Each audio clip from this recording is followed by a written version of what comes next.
नागपुर शिक्षक भर्ती घोटाले का मुद्दा आज विधानसभा में गरमाया, जहां भाजपा विधायक प्रवीण दटके ने इस मामले पर ध्यान आकर्षित करने वाला प्रस्ताव पेश किया।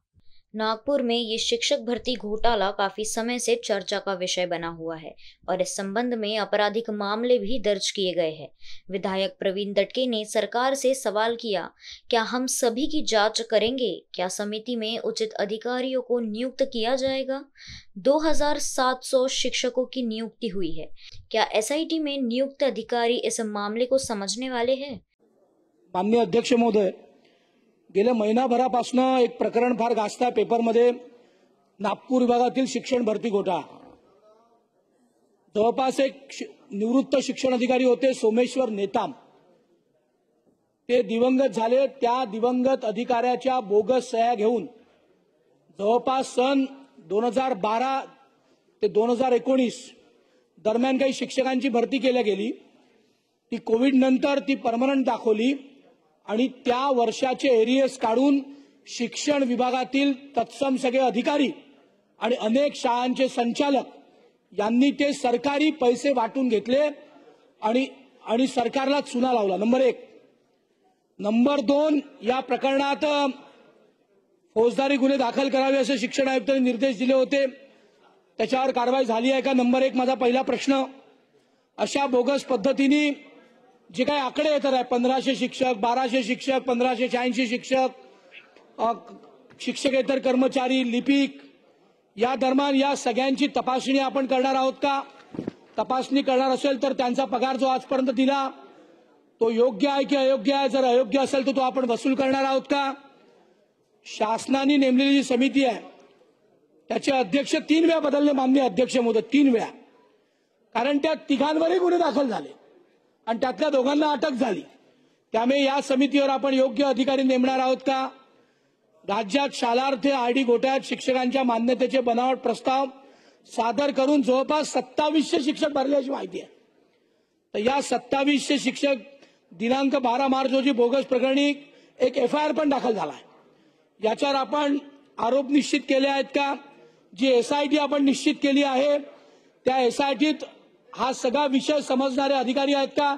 कारण एका डिसिप्लिनच्या माध्यमातून एसआयटी आली, मग काही अधिकारी नेमले गेले, मग परत काढले गेले।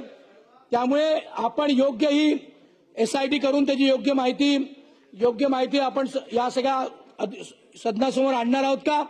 आणि जे दोषी असतील, अधिकारी असतील, शाळा संचालक असतील, रिटायर्ड अधिकारी असतील, त्या सगळ्यांवर आपण ही कारवाई करणार आहोत का?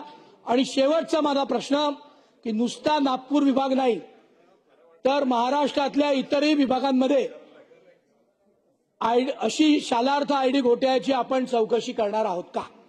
इस पर प्रतिक्रिया देते हुए मंत्री दादा भूसे ने बताया कि नागपुर संभाग में आईडी का उपयोग करके कुछ गलत गतिविधियां हुई है। उन्होंने पुष्टि की कि इस मामले की जांच के लिए एक एसआईटी का गठन किया गया है। भूसे ने ये भी जानकारी दी कि इस प्रकरण में अब तक 19 लोगों पर आपराधिक कार्रवाई की जा चुकी है। करणार आहोत का?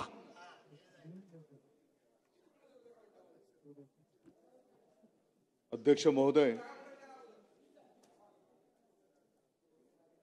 नागपूर विभागामध्ये बनावट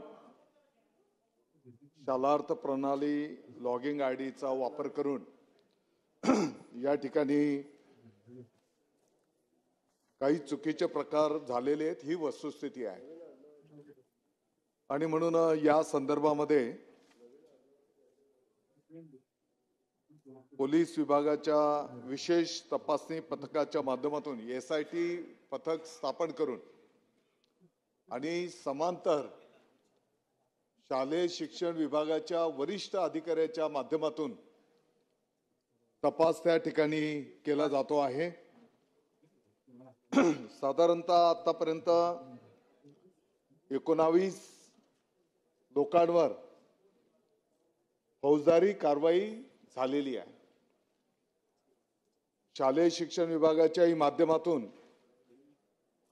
संचालक योजना यांच्या अध्यक्षतेखाली समिती स्थापन करण्यात आलेली आहे आणि या चौकशीमध्ये जे कोण समोर येतील त्या सर्वांवर कायद्याप्रमाणे कारवाई त्या ठिकाणी निश्चितपणे केली जाईल. कैमरामैन अखिलेश के साथ अभिषेक पानसी की रिपोर्ट।